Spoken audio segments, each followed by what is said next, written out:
मांडलेले आहेत। आम्ही आज सुद्धा बोलतोय, जे चोरी करतात ते गद्दार आहेत। आणि पहिल्या प्रथम मी महाराष्ट्राच्या जनतेला स्पष्ट करू इच्छितो की काल कामराच्या इथे जी काही तोडफोड केली ती शिवसैनिकांनी केलेली नाही, त्याचा शिवसेनेशी संबंध नाही। ही कदाचित एसएनसी गटाने केली असेल किंवा गद्दार सेनेच्या एसएनसी गटाने केलेली असेल। मुळामध्ये हे जे राज्य चाललंय ते छत्रपती शिवाजी महाराजांच्या आदर्शाने चालले की गद्दारांच्या आदर्शाने चाललेलं आहे, हा आता एक सोक्षमोक्ष लावण्याची वेळ आलेली आहे। आणि काल जे फेकड लोक आहेत त्यांना त्या गाण्यावरनं तथाकथित त्यांच्या गद्दार नेत्याचा अपमान झाला असं वाटलं म्हणून तोडफोड केली। हे गद्दार यांना छत्रपती शिवाजी महाराजांचा अपमान करणारा कोरटकर दिसत नाही, राहुल सोलापूरकर दिसत नाही। कोश्यारीने अपमान केला होता तेव्हा कोश्यारींचा निषेध करण्याच्या यांचा धाडस नाही। हे फेकड लोक आहेत आणि गद्दारच आहेत। त्याच्यामुळे कुणाल कामरानी काही अयोग्य केले असं माझं मत नाही। कुणाल कामरानी जनभावना व्यक्त केलेल्या आहेत आणि मुख्यमंत्री महोदयांना मी सांगू इच्छितो की न्याय सगळ्यांना सारखा पाहिजे। नागपूरच्या दंगलीमध्ये ज्यांचं नुकसान झाले त्यांना नुकसान भरपाई तुम्ही देणार आहात, तसंच कुणाल कामराच्या स्टुडिओची किंवा तिथे जिथे त्यांनी जो कार्यक्रम केला त्या जागेचं ज्यांनी नुकसान केलं त्याची नुकसान भरपाई त्यांना दिली गेली पाहिजे। आणि हे जे भामटे फेकड गद्दार लोक आहेत ज्यांनी काल ही तोडफोड, ज्यांना छत्रपती शिवाजी महाराजांचा अपमान केलेला चालतो मात्र गद्दाराचा अपमान चालत नाही, त्यांच्याकडनं दामदुपटीने वसूल करावी। अभिव्यक्ती स्वातंत्र्यावरचा हल्ला आहे का? अभिव्यक्ती वगैरे सत्य बोलणं हा अभिव्यक्ती स्वातंत्र्याचा हल्ला होऊ शकत नाही, हे सत्य आहे। आणि आम्ही तर उघड बोलतोय की हे गद्दार आहेत, त्याच्यामुळे हा अभिव्यक्ती स्वातंत्र्य आलं कुठे ह्याच्यात? आणि अभिव्यक्ती स्वातंत्र्य हे गद्दारांच्या बाबतीत कसं काय तुम्ही म्हणता? गद्दारांचं काय? जिथे त्यांनी उघड उघड चोरी केले, सगळं केलेलं आहे, त्याच्यामध्ये मुख्यमंत्री किंवा पोलिसांचा दरारा कमी करण्याचं काम हे चाललेलं आहे।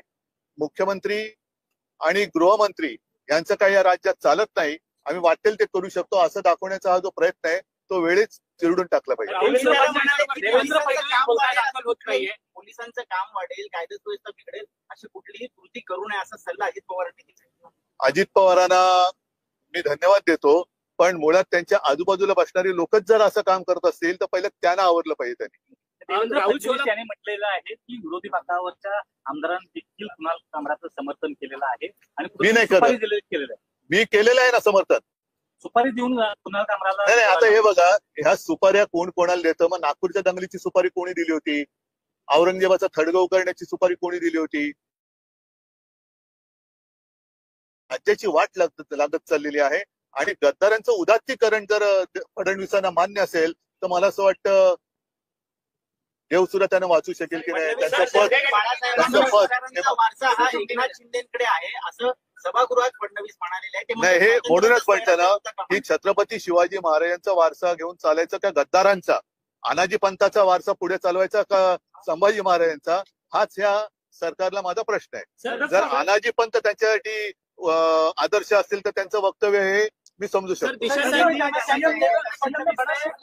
उन्होंने कहा है कि देश में लेफ्ट लिबरल्स और जो लोग हैं अर्बन नक्सल्स है वो काम कर रहे हैं और इनके अगेंस्ट स्ट्रिक्ट एक्शन। फिर आप गृह मंत्री हो ना, डबल इंजन चल रही है ना सरकार, पूरा देश आपके हाथ में है, महाराष्ट्र आपके हाथ में है, इसके बावजूद नागपुर में दंगा कैसे होता है? तो जवाब देना चाहिए। कुणाल कामरा ने, मुझे नहीं लगता कुछ गलत कहा है। गद्दारों को गद्दार करना ये किसी पर हमला करने की बात नहीं है, जो गद्दार है वो गद्दार है।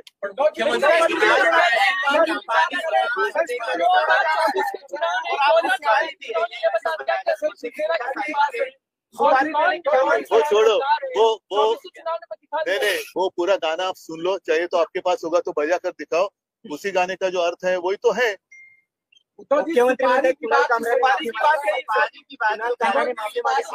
कुणाल कामरा जे सत्य आहे ती जनभावना बोललेला आहे आणि असं जर असेल तर तुम्ही सांगा की जो कोणी सत्य बोलेल, सत्यमेव जयते फोडून टाका आणि गद्दारमेव जयते लावा।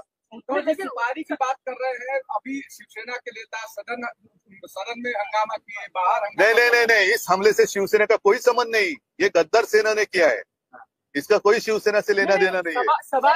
जिसके खून में गद्दारी है वो शिवसैनिक हो ही नहीं सकता। गद्दारांचं उदात्तीकरण करणारा आणि शिवरायाचा अपमान झाला असताना गप्प बसेला शिवसैनिक असू शकत नाही. ठीक है, नहीं उनकी बात उनकी बात है, वो उनके पास, क्योंकि उनको अभी उनके अगर वो गोद पे बैठी है तो उनको संभालने के अलावा और क्या करना चाहिए. कार्रवाई जो हो रही है बुलडोजर की कार्रवाई हर जगह एक ही नहीं है अपना. फिर जिसने दंगा भड़काया उनके ऊपर कार्रवाई क्या करेंगे आप? पूरी जांच करो और जो भी है उसमें गुनेगार करो. बघा, मला असं वाटतं की एकूणच याच्या बाबतीत जे कोणी आपल्यात खरोखर इतिहास तज्ञ राहिले असतील त्यांची मदत घ्यायला पाहिजे. पण जर वाघ्या कुत्र्याची समाधी हा एक वेगळा भाग आहे, पण या राज्यातलं इमान हे उखडून टाकले गेले हे दिसतंय. सर स्टूडियो तोड़फोड़ हुई है.